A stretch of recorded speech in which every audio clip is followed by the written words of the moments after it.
Unlock the secret to that irresistible, hypnotic groove that drives progressive house, the perfect rolling bassline.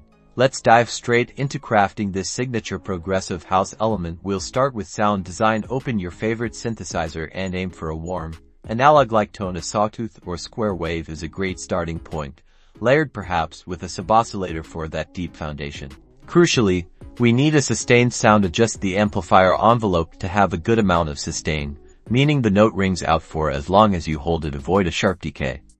We want it to bloom. A touch of portamento or glide will also help create that smooth, connected feel between notes. Now for the sequencing. The magic of a rolling bass is its rhythmic drive. We'll use short, repeating MIDI notes, typically a 16th note pattern, but varying this slightly to avoid monotony. Think of it as a continuous pulse, a sonic engine for your track. To add life and nuance, use LFOs or automation. A subtle LFO on the filter cutoff can create a gentle wah effect.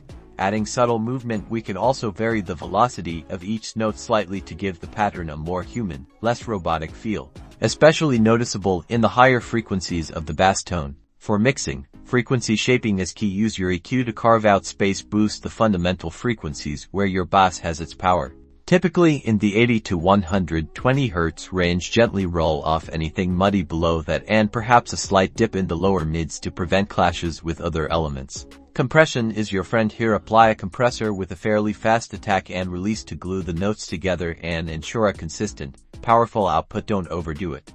We want to enhance the groove, not squash all the life out of it. And there you have it, a driving, rhythmic rolling bass that's the heartbeat of any great progressive house track. Experiment with these techniques and find your own unique sonic signature.